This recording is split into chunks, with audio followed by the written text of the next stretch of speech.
Welcome to the NPR Performance Pod, the pod where we discuss everything sports performance and testing related. And we are very excited because today is the day we have our first guest. And I couldn't think of a better first guest to have. We are diving into a sport that is up and coming and it's going to take over the world, and that is tag rugby. And I'm joined by the one and only, the director of Tag Rugby SA, Mr. Stuart McConnell. Stuart?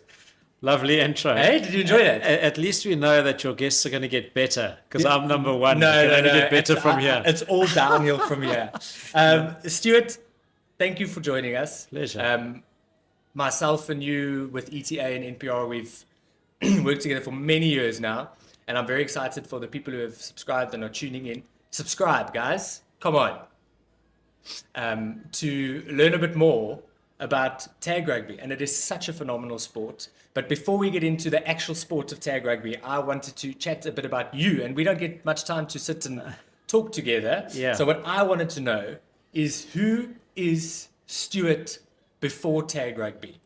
Sure. I'm putting you on the spot. Let's go back. Let's dive into it. So I can answer that quite quickly because I recently did a post on LinkedIn. Oh, there you go. So sports is part of my DNA, and I grew up loving sport, playing multiple sports, only doing well at one or two, but I really thoroughly enjoyed sport. And holidays were spent during school time at a club playing various sports. We'd arrive at 8 and leave at 6, exhausted, and go home and have dinner and what have you. And I was fortunate enough to be one of the first students in South Africa to do sports management as a degree. Amazing. It started up at UJ. It was formerly RAU, and back in the day, and I did my national service, and this degree popped up out of nowhere, and it was me. I didn't know what I wanted to do, and I got onto the course, and it was phenomenal. It fitted in so well with what I did, and I started coaching a very long time ago, in 1987, the moment I left school,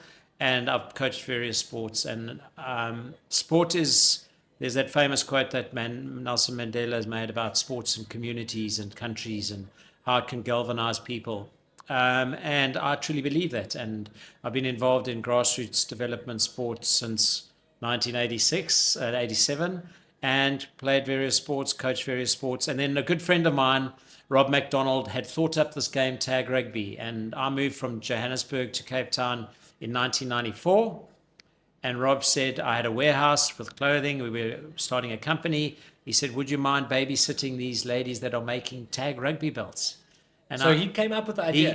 He studied at Rondebosch High School and was studying, went to UCT and got a scholarship to go to Oxford in the UK. And while he was there, he thought, how do we introduce, he was a rugby player and a very good cricketer, and how do we introduce kids that don't know anything about the sport to rugby? Because it's quite a daunting game when you, as a young kid, age 6, the next, if you're a city slicker at age 6 and you there's a farm boy who's Peter Steph de Toy, age 6, or Skalk van der Skalkberger, age 6, going on 70. Yeah, weighing 70 kilos, and I'm a city slicker who's weighing 25 kilos. It's very daunting. So Rob thought up this concept, and it's such a simple concept. And although he was in the UK, he thought that the concept, when he was thinking up the concept, is how do we get rural South Africans to play tag rugby, and boys and girls, in a safe and fun manner without any facilities. And he thought up this concept of a belt and 2 tags hanging down, and that was in 1993. He was studying 94. I took over babysitting these ladies that were manufacturing these belts, and we've been going 31 years. It's an amazing achievement, and his knowledge and foresight and vision, I don't think he realized at the time what an impact it would make. It's now a worldwide sport. It's played all over the world. It's used by World Rugby as the development tool for countries like Brazil that never ever played rugby. They've introduced hundreds of thousands of kids to the concept. So it works exceptionally well in the South African context, where you've got kids in under-resourced communities. They go to school, they get fed at school.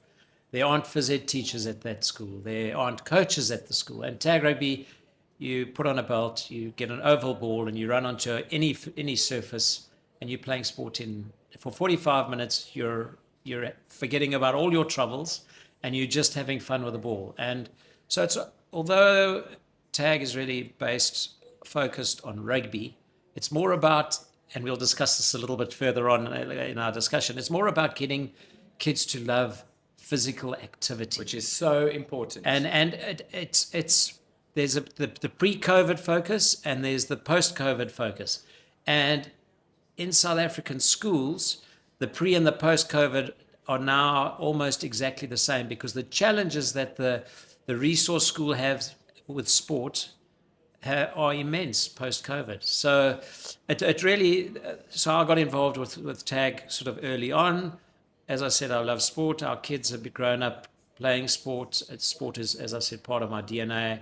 I run a bit still. I play some competitive hockey at a very slow pace now because we play masters. But it's good fun, and it's an industry, and that's why we've had tag. Have had such a wonderful relationship with ETA. Is that it's an industry that you can get into as a 19-year-old. And you can still be involved in the sports industry at 79, 80. Just your role within that industry changes. That's so cool. So your young student that comes to ETA is wanting to do something in the sports realm, be it phys ed, conditioning, be it sports management, be it high performance training, whatever it is they obviously have a love for sport. And the industry allows them to develop with partnerships like TAG and ETA. The majority of our TAG coaches are ETA students. Do you hear that, guys? ETA students, we need you. Yes. So we need you. We are always looking for coaches.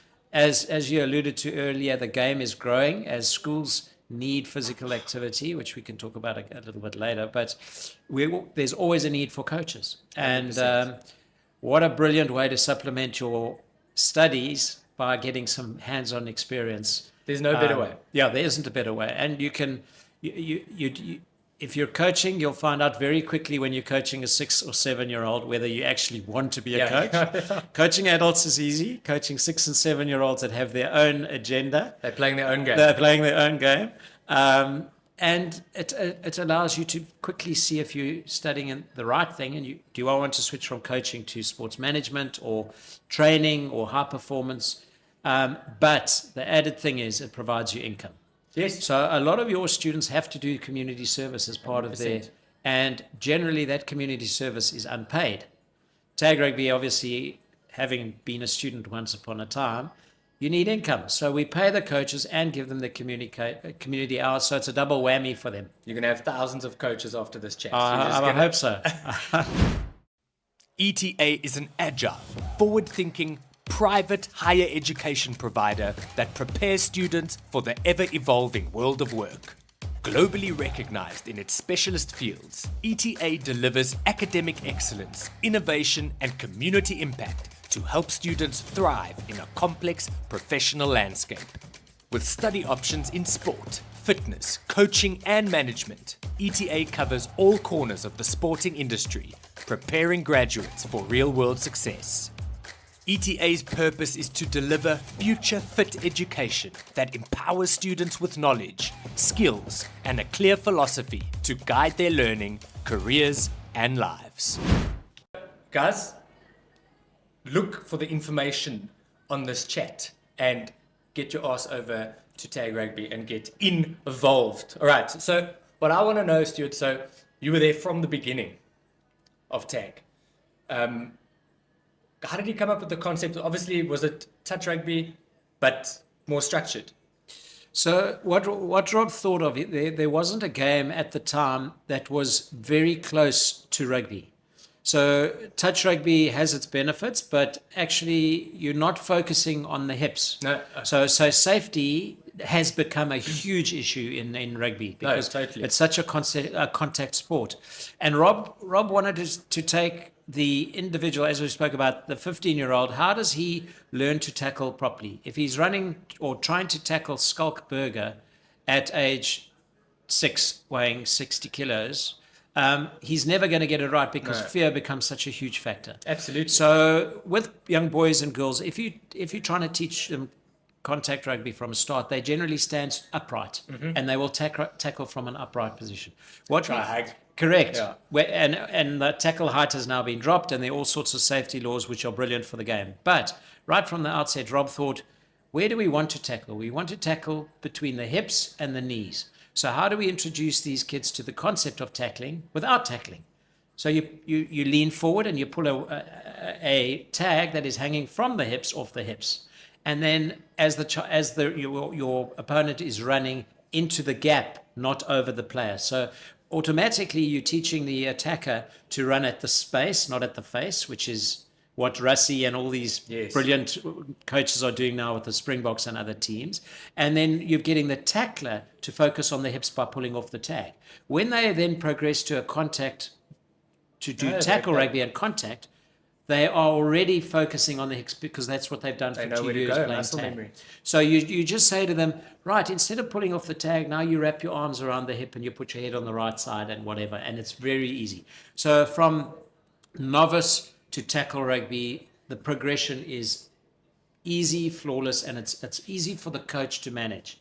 From a parent's point of view, you know that there are safety protocols in place because the child is being taught to pull the tag off first. That's insane. So it was very clever. I mean, Rob was a visionary, as I said earlier, and he had an intellectual thought process about how do we develop the game in 1993-94, which is just insane. And at what point did you go, we are in tag, it's a game, it's working. At what point did you realize that this was becoming a movement that could grow as much as it has?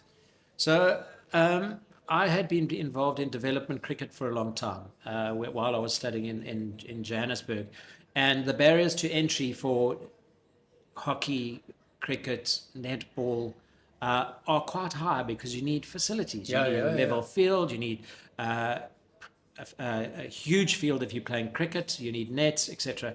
And after sort of a few months into my babysitting role of these ladies making these tag belts, I thought there are no barriers to entry to the sport.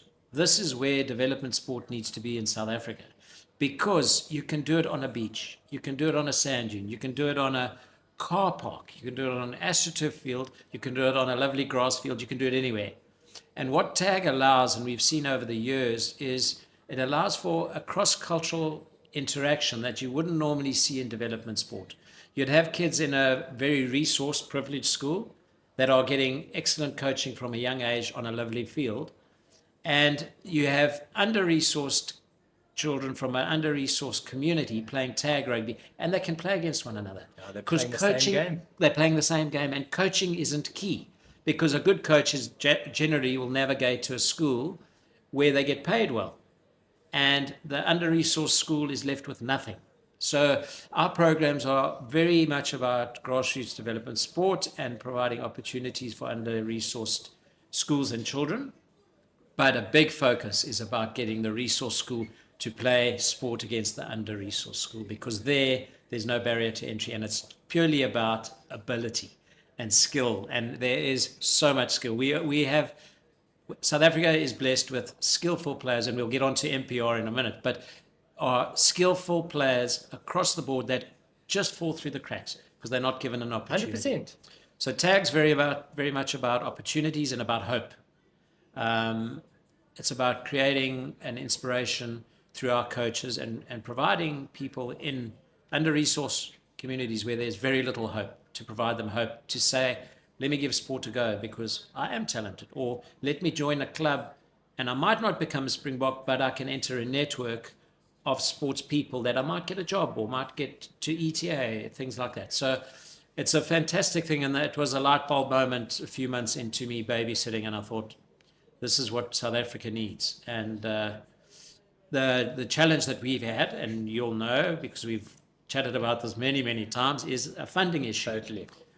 So we've had to think very carefully about how we fund our models. We currently now, the opportunity that you've given me now is perfect, because we're looking for donors for companies to get involved where Pull out the credit cards, guys. Come on. not your students, but the students' connections. Yeah. So anyone in corporate that wants to do a CSI project that will change their organization needs to get hold of us, because Tag allows the computer IT person to spend time coaching a child on our program for 45 minutes, and it's a life-changing experience. We have a program we do with tour companies where they bring in incentive visitors from overseas. And of the, I don't know, we've done 60 or 70 of these events.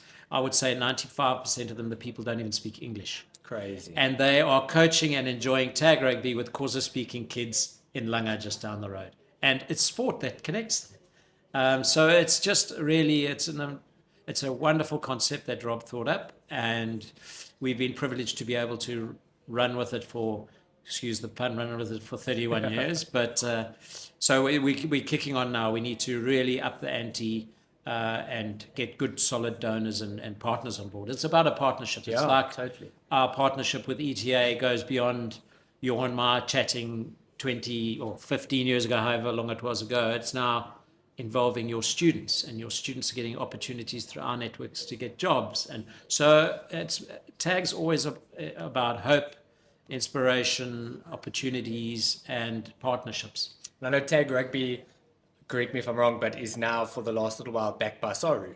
Yeah. How did that come about? That's very exciting. That must have been quite a big moment. Yeah, so we started in 1994 and had a large number of meetings with SARU. And then in 2009, the British Irish Lions tour came out to South Africa, and they contacted us from the UK because they knew that we'd been involved in developing the game in the UK. And they funded a program that started in January. This was so clever of them. They arrived in July, the British and Irish Lions, but the program started in January. So by the time they arrived in July, the program had been running for 6 months, 60 schools all over South Africa who'd never heard about tag rugby before. And the British and Irish Lions did clinics at these schools. And we had a massive tournament in Joburg. And the exposure that they got at that particular time, 2009, was the biggest return on investment, incidental return on investment, because that wasn't their thinking when they started. They just wanted to do a community program. But the exposure that they got through that community outreach program was the best that HSBC had got for any sponsorship activation they had up until that time. And from then on, their ears pricked up and they saw, jeepers, this is something that works, and they invited us to become an associate member. So it's opened a number of doors, but funding has always been an issue. Obviously, we know professional sport is expensive, so the sponsorship money doesn't always get down to grassroots. So we've had to innovate, and that's what we've done. So we've managed to keep going, and as I said, we're now kicking on to our next phase of funding. Which is exciting. Very exciting. So I just want to take you back. So we chatted, the first time, I don't even remember how we got to chatting, but what was it about your goal with Tag, that with NPR specifically regarding the data, where you thought that there'd be good synergy for a growing sport? So it was there was a little strategy involved in our discussion, because I was looking for players. I was looking for athletes that I love that, wanted to play a national sport, that wanted to go World Cup, but couldn't make the national cricket team, the Proteas or the Springboks or the Sevens team. And I was wanting to develop our players, give them an opportunity to see, hold on a second, Tag Rugby are taking this seriously. NPR is a thing. The testing is professional. The testing is done properly. The testing is consistent, and that's the big thing. So I wanted to provide our players that were in our system at that point, which was very small actually, if you recall. I think it was under 40 we started with. But to provide them with an opportunity to, number one, set goals. Number two, to have competition to measure themselves against, which is always good when you want to motivate athletes to train. And number three, to develop data, which when we spoke to yourself and Andrew Gray, was to develop data that would show us relevant information per position. So although we don't have the difference in positions that normal contact rugby would have, like your prop versus your wing, or your fly off or scrum off, Tag rugby is a very aerobic based and anaerobic actually based sport. So there's lots of stop starting. Strength is not necessarily a key, but speed, stamina, agility, hand-eye coordination are key factors for the game. So that was my initial thought, was again a mutually beneficial relationship. So help you develop, get a bit of exposure, test players, refine your testing techniques, and for us to develop a sort of competition, loose competition based, as in if the player wants to take it seriously, there's a ranking system and they can improve, and also to find female athletes. So that was the final thing. Female athletes, we need lots of in tag.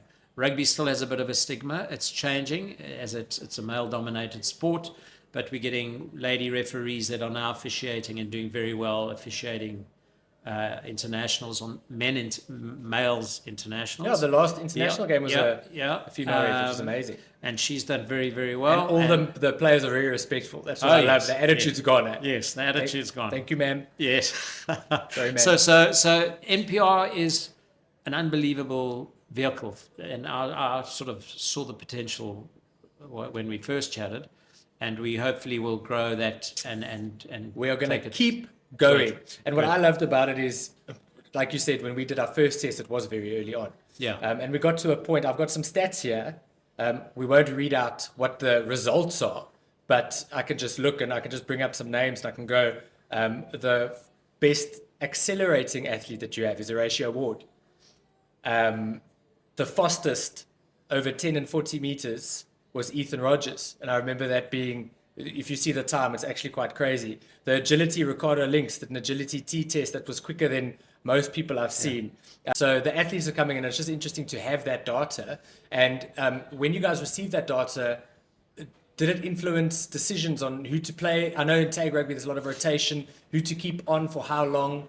Did it play a part in your prep? It is starting to play a part. Unfortunately, because our players are self-funded, they got to raise money to get to events. So sometimes you have a very, very strong athlete who unfortunately can't make the fundraising goals.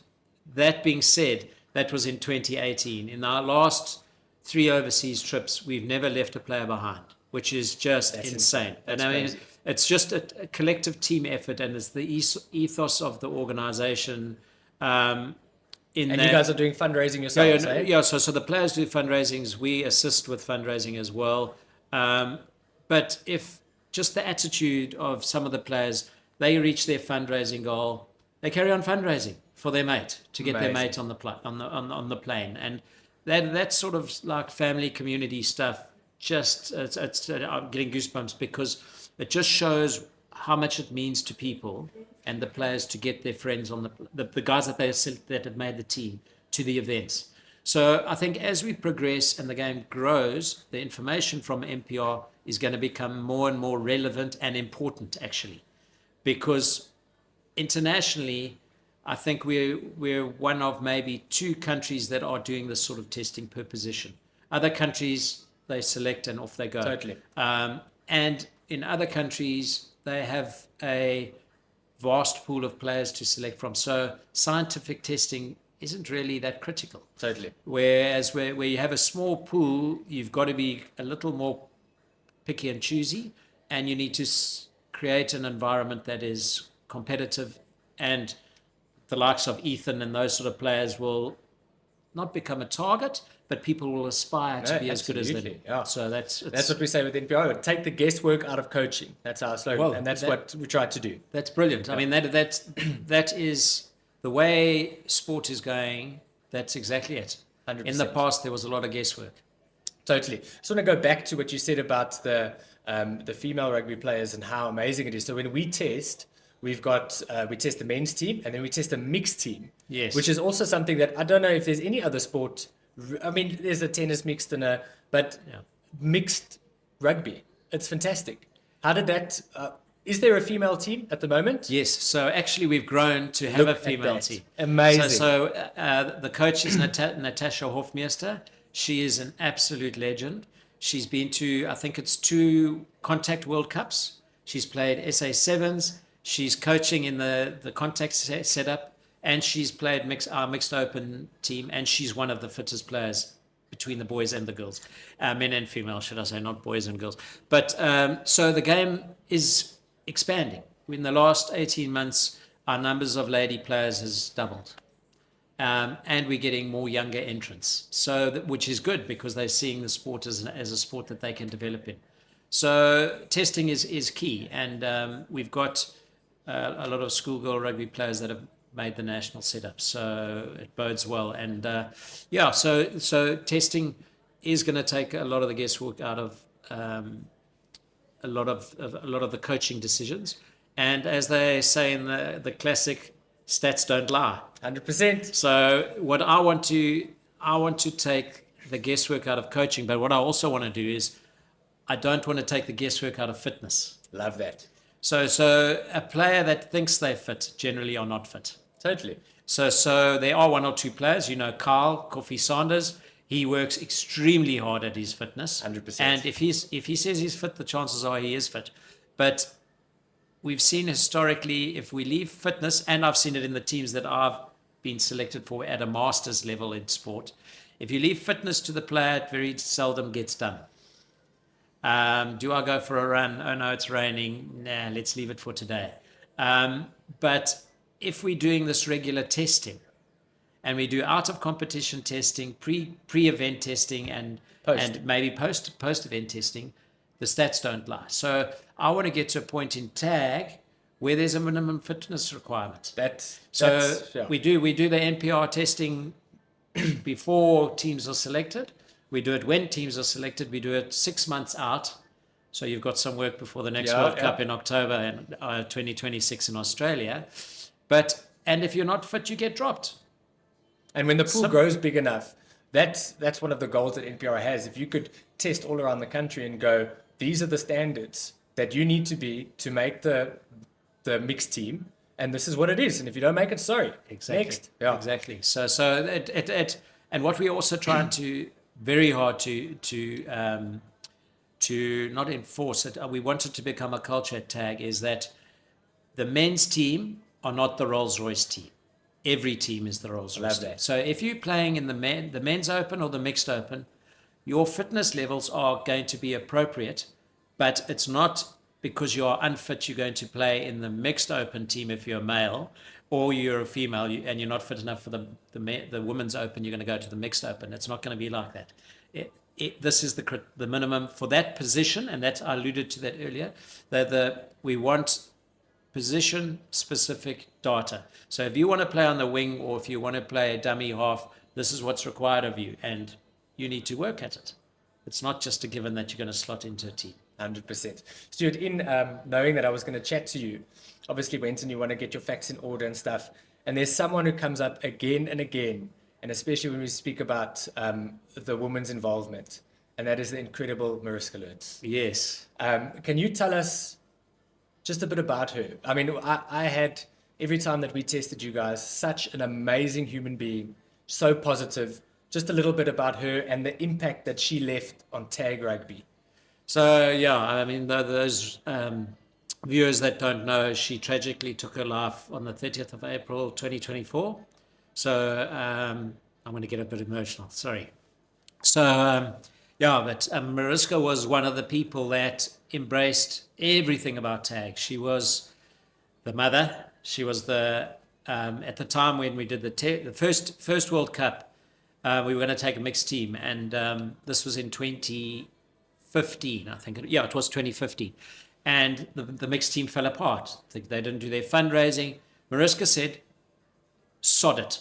I'm going to the World Cup. We said, Mariska, we're taking a men's team. She said, yes, I'm going as the manager and assistant coach. And she went. She paid her own way. She went. She was up early. She organized the guys. She not washed their kit, got them to wash their kit properly. She cooked breakfast. She organized she was just an unbelievable individual, once in a lifetime person. And she helped players. She was the type of person that if the tour cost 30,000 Rand, she was the first one to have her 30,000 Rand in, and then she'd fundraise for the other 20 people. And Yeah, she was also one of the first lady Springboks. She got her Springbok colours. She played professionally overseas in England. She's a scrum half, eh? Yep. She was unbelievable, and her family and Tag are very, very close. Her mom and I chat often. They still sponsor some of our teams that play in the leagues. If there's fundraising to be done, they use their resources that their company has to help people cook and bake, cook and sell stuff. So she's just, very, very was and still is, because she's in our memories now, but a very special person, and someone who was an inspiration. She didn't take nonsense. She shot from the hip. And she had challenges which a lot of people didn't know about. And obviously in the end, it got a bit much. And the unfortunate thing is that she did take her life, but her legacy lives on. We remember her for what she did for the sport. How she helped us in the office was just behind the scenes. Her mother actually at one point wanted to fire her because she was spending so much time in the Tag Rugby office with Bex organising the tour and so little time doing her job that her mother threatened to fire her. I said, please don't, we can't afford to pay her. She was an absolute inspiration. And very nice person. My fondest memory of her was the one testing session we had. She was injured. Yes. And she was recovering. But she was hobbling up and down while everyone was doing their sprints, and she was kicking them out. The Bronco. Yeah. So I mean, she at one point she knew she wasn't fit, and she asked her if she could have a test.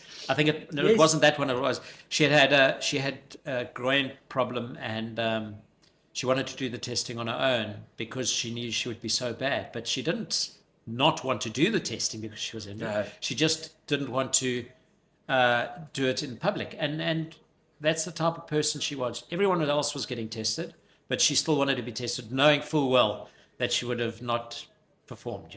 So she's a legacy. We've actually we've retired her number, so we made the decision. Was she number 2? Yeah, she was number 2, and no one will ever play in the number 2 jersey for South Africa again. Unbelievable. So, I had the honor of speaking at her memorial, and we announced then that the association had decided that number's not going to be used. Incredible. And I know she's looking down. She's very proud of everything that you guys are doing. Oh, yeah. And she's very excited for what is to come up. Yeah, that's exactly right. I think the future, I don't dwell too much in the past, and the future is what excites me. And our programs, the people that we've got involved now, they can do more of the work. I can relax a little, but it's nice to empower people.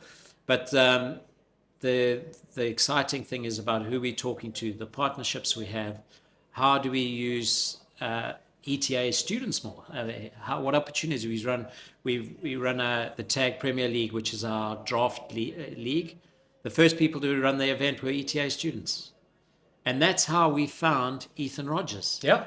Or Sean Rogers, the older brother. Yes. We found Ethan through that. We've got ETA students. We've got one of the strength and conditioning coaches now, Darren Abrahams. Darren was part of our original NPR testing team. Correct. Yeah. He's now running our sessions with our coaches, the fitness sessions, which is great because now the coach is concentrating on the coaching. He's doing the fitness. So the future is so bright. There's so much to do. There's so many opportunities. And I realized a number of years ago that I can't do it all. Totally. I can't do it all. I can't coach every child. I need to empower other people to coach. I need to develop partnerships that can leverage off one another. So what really excites me about the NPR, and this tag needs to consciously also help you promote it, is the testing. And with specialization creeping into school sport now, which I don't know Andrew Gray's take on it, but I'll give you mine. I think it's not a good thing. I think specialization in sport at school is not a good thing. I think we need to get data to steer the direction of where a child should be heading, but allowing them to choose their sports, if that makes sense. It's actually quite that I didn't plan that.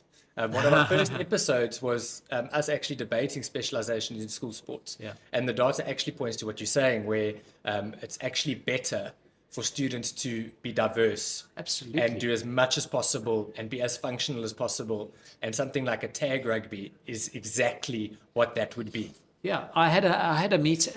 I mean, we talk about different sports. I had a meeting on Monday with a very, very clever young lady who headed up Bristol Football Club's women's division, Romy Pinnock. And when I told her that I was involved in tag, she said, "What a fantastic sport," because our soccer players play tag in the UK. Yeah. So it's about hand-eye, it's about footwork, but it's not with a football. Mm-hmm. It's getting into position, it's planning ahead. And she was really excited about, she runs an academy in inner city Cape Town, a ladies' soccer academy. And she's so excited about tag. But going back to NPR, I would like to suggest that parents, those of you that are parents watching this, and I'll certainly promote it with our parents, get your child tested. Because you need to know, number one, where their skills are. Are they an aerobic or an anaerobic athlete? Do they sprint? Do they have short twitch or long twitch fibers? Are they going to be better over short distance or long distance? And then you can guide them.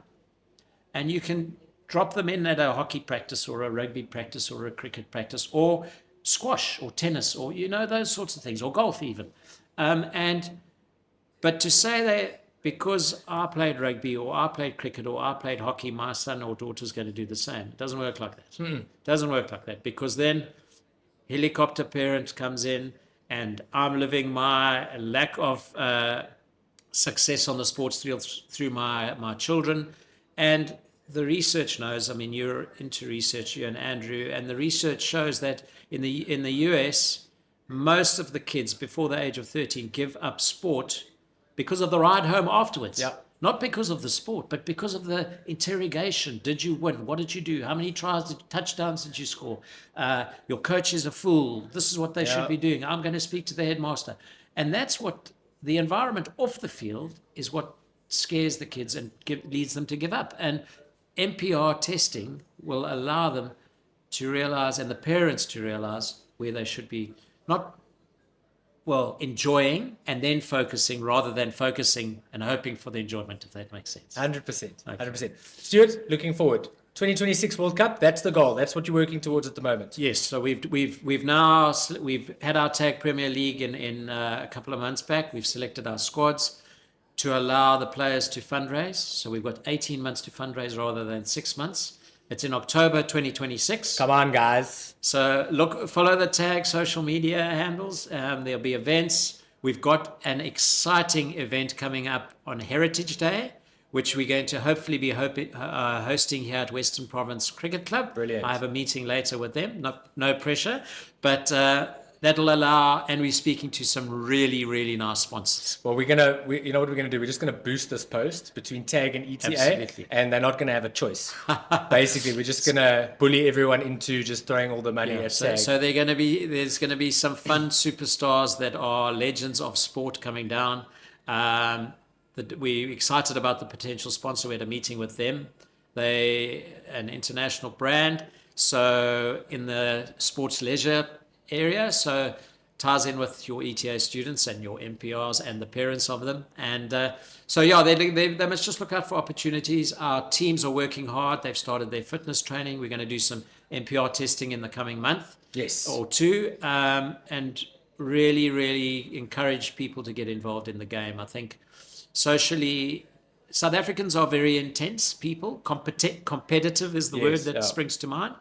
But I think the more Tag gets going, and the more there's enjoyment in the competitive side of things, but there's enjoyment. I think we know we support well. Totally. We love winning teams, but participation is key. And post-COVID, I know that primary schools and high schools are under pressure. Kids no longer want to do sport. They want a quick fix. They're stuck on their screens. The TikTok. the TikTok swiping left on a couch, and 3 hours later they're still swiping left or right. I don't know which way is right. I'm not allowed on social media because I end up saying something too controversial. Yeah. But Apparently, just don't swipe up. don't swipe. Okay, I don't know what that okay. means. So yes, okay. So we'll keep it on sports talk. But so yeah, they're challenges, and I think with NPR we're creating a competitive self-improvement environment, if that makes sense. Competitive in that I can see who's number 1 or number 10 or number 20, or if I'm 23, I want to beat my friend who's 22. But also self-improvement in that I just want to improve my stats.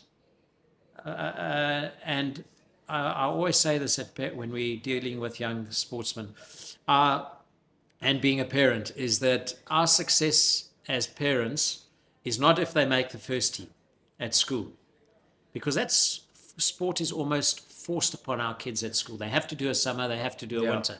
Our success as parents, and this is why NPR is so great, is what our kids do after school on the sports front.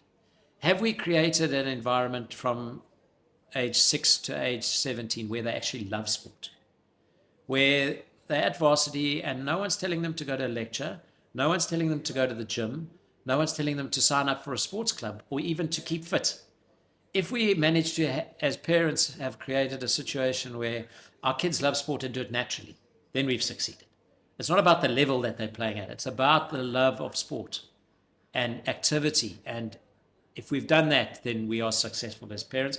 Tag is successful. ETA is successful. More importantly, NPR is successful, because that's what we want. Brilliant. Stuart, thank you so much. Before I let you go, we have to do, you're the first guest, and I want to do this, the quick fire question round. Okay. So it's fast answers. Okay. The best advice that you've received in your career. Enjoy everything you do. I love that. What scares you the most about the future of tag rugby?